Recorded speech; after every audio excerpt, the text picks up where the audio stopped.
Bonjour. Aujourd'hui, on va voir une leçon de chimie. Je me présente, je suis Fawzi Jawahdou, professeur de sciences physiques au lycée Carthage Birsa. Cette leçon est faite sous la collaboration et sous le patronage de M. Fawzi Hammami, inspecteur général de sciences physiques. Aujourd'hui, donc, on va voir une leçon sur les pH des solutions aqueuses, spécialement sur les dosages acido-basiques. Je commence par une petite introduction. Alors, doser une solution acide ou une solution basique consiste à déterminer la concentration molaire de cette solution en réalisant une réaction acide-base. Le dosage acide-base peut être suivi, bien entendu, par pH-métrie ou bien entendu, donc parfois on utilise donc les indicateurs colorés. Donc, nous allons insister sur le dosage pH-métrique. Alors, voici les prérequis, voici qu'est-ce qu'on devrait connaître avant de commencer cette partie-là. Donc, on devrait être capable d'exprimer le pH d'une solution d'acide fort. Je rappelle que pour une solution d'acide fort, le pH s'exprime par ceci. Donc, pH égale à moins log de la concentration de la solution acide. Si vous êtes en présence d'une solution de base forte, alors vous allez avoir un pH qui est égal à pKe plus log de C. Donc, voici les deux expressions des solutions d'acide fort et de base forte. Si on devrait être capable aussi d'exprimer le pH d'une solution d'acide faible et de base faible faiblement ionisée. Pour le cas de l'acide faible faiblement ionisé, le pH s'exprime par ceci, c'est 1/2 de pKa, ça c'est pour l'acide faible faiblement dissocié, moins log de C. Et pour le pH d'une solution de base faible, faiblement dissociée, le pH s'exprime par ceci, donc c'est 1/2 de pKa, le pKa de l'acide conjugué à la base, plus pKe, bien entendu, plus log de C. Log de C. D'accord? Alors, autre chose, donc il faut connaître le principe de la dilution d'une solution. Diluer, cela veut dire ajouter de l'eau. Je rappelle que lors d'une dilution, on doit conserver le nombre de moles. Donc,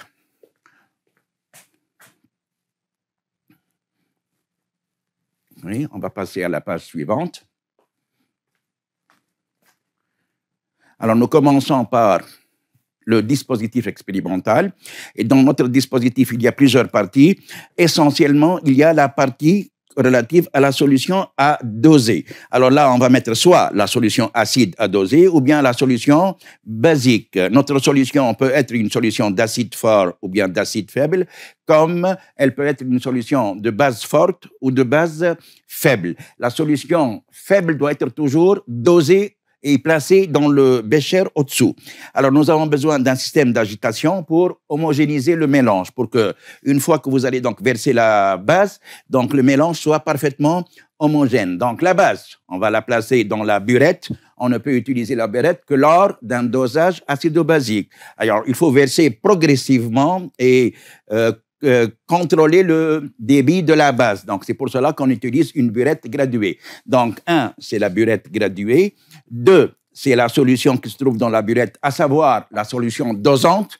Si vous avez au-dessous une solution acide, vous allez la doser par une solution basique. Si vous avez au-dessous une solution basique, on peut la doser par une solution acide. Mais, bien entendu, lors d'un dosage, il faut toujours que la solution dosante soit une solution soit d'acide fort, soit de base forte. Vous avez votre pH mètre. Nous avons dit ici qu'on va faire un dosage pH métrique.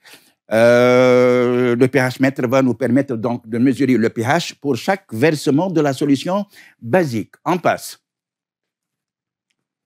Alors, on va commencer par le dosage d'une solution d'acide fort par une solution de base forte. Voici l'équation qui se produit, l'équation de la réaction qui se produit lors d'un dosage fort, que ce soit acide fort par une base forte en solution, que ce soit donc base forte par un acide fort en solution. L'équation s'écrit, les ions H3+ qui proviennent de la solution, par exemple, à doser la solution acide fort, donc il y a une espèce majoritaire qui n'est autre que les ions hydronium H3O+, qui vont être mélangés avec les ions qui proviennent de la solution basique, à savoir les ions hydroxyde.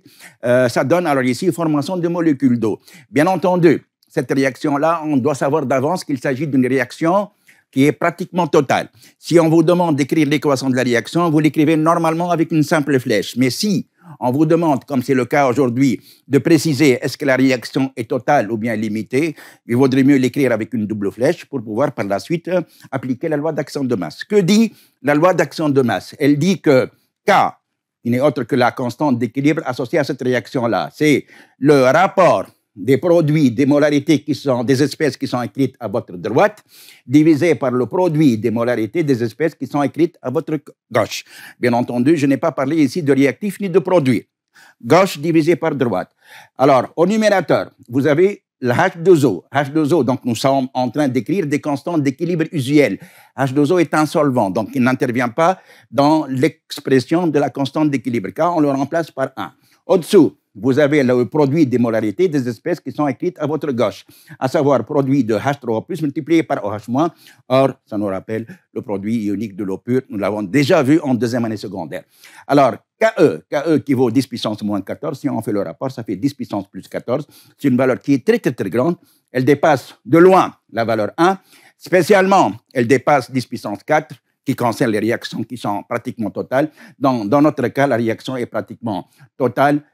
Ça, c'est bien sûr l'équation de la réaction bilan. Si vous voulez alors ici mettre en évidence la formation du sel, ça veut dire la réaction globale, il suffit alors ici de mettre l'autre ion avec H3+, par exemple, si nous avons une solution d'acide chlorhydrique, donc H3+ est associé avec Cl-. Si on va la doser, la solution, par une solution de soude, là, vous avez les ions Na+. Donc, vous obtenez alors ici H3+, Cl- plus Na+, OH- donne 2H2O plus Na plus Cl-. Et là, vous retrouvez la règle extrêmement importante qui dit que lors d'un mélange acide-base en solution, il y a formation d'un sel plus de l'eau. Donc là, le sel, dans la réaction bilan, n'apparaît pas.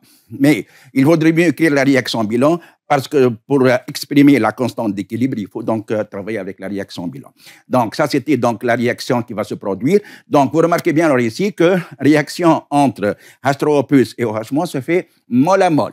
Si vous avez alors au-dessous une solution acide, vous avez une certaine quantité de H3O+.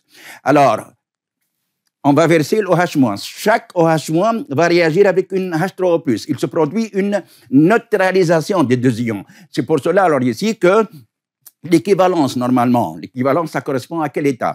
Ça correspond à l'état où la quantité de H3O+ qui est placée au-dessous, elle est égale à la quantité de OH- versée au-dessus par la burette.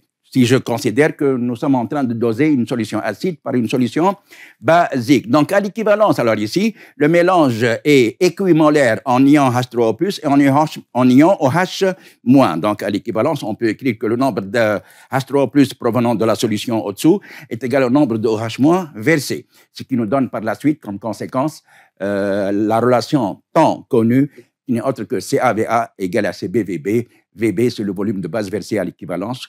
On peut intervertir cette égalité si on dose une solution basique par une solution acide. Et là, dans ces conditions-là, on aura CBVB est égal à CAVA, volume d'acide versé à l'équivalence. Puis, par la suite, voici alors la fameuse courbe de dosage.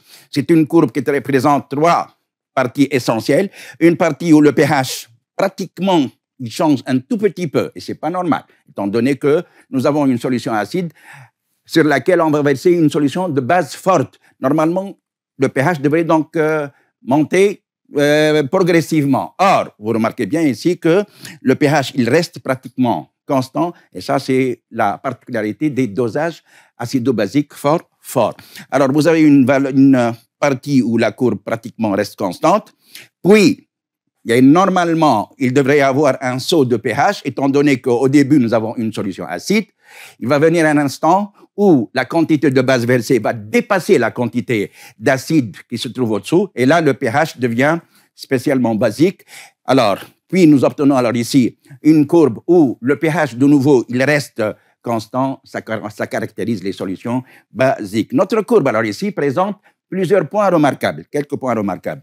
Nous commençons par la valeur qui se trouve pour un volume VB qui est égal à 0. Alors, pour VB égal à 0, donc nous avons ici un pH qui est égal à 2. Ça nous permet donc, bien entendu, sans utiliser la relation d'équivalence, ça nous permet de chercher la concentration de la solution acide. Je rappelle que pour la solution acide fort, pH égale à quoi? pH est égal à moins log de C. Ça concerne une solution d'acide fort. Pour un volume VB qui est égal à 0, donc le pH initial qui est égal à moins log de C, on peut chercher la concentration de la solution acide, si vous voulez, et ça fait tout simplement 10 puissance moins pH. Je rappelle que la fonction réciproque de log n'est autre que 10 puissance pH. D'accord? Bien. Alors, ça, c'était pour le premier point. Deuxième point, c'est le point d'équivalence. En réalité, mathématiquement, c'est un point où la concavité de la courbe, elle change. C'est appelé en maths un point d'inflexion. Il est quelque part ici. Vous êtes d'accord avec moi que ce point-là, on peut le trouver à partir de la méthode des tangentes. Mais normalement, donc, il devrait être donné à chaque fois. Bien, alors comment trouver alors, le point, ce point-là qui est le point d'équivalence? Alors, ces coordonnées sont les suivantes. Si vous avez un seau parfaitement vertical, il suffit alors ici de prolonger le seau. Vous tombez sur la valeur VBE est égal à 20 millilitres. Alors, le pH pour un dosage acido-basique fort devrait être égal à 7 normalement. Et ça, c'est la particularité d'un dosage fort. Donc, pour reconnaître un acide fort, à part qu'il y a les anciennes méthodes, un acide fort, c'est un acide qui est totalement dissocié dans l'eau. Un acide fort, son taux d'avancement est égal à 1. Un acide fort, si vous faites donc subir à cet acide-là en solution une dilution 10 fois, le pH augmente de 1. Dilution 10 fois, le pH augmente de 1. Un acide fort, il doit avoir une courbe qui présente un seul point d'inflexion qui se trouve quelque part là. Ce point d'inflexion n'est autre que le point d'équivalence. En même temps, donc, pour reconnaître si l'acide est fort ou bien est-ce qu'il est faible, il suffit de voir le pH à l'équivalence. Si vous avez un pH à l'équivalence qui vaut exactement le pH neutre pour les solutions acides et basiques, donc automatiquement, on peut affirmer que notre acide qui est dosé, il est fort. On passe à autre chose.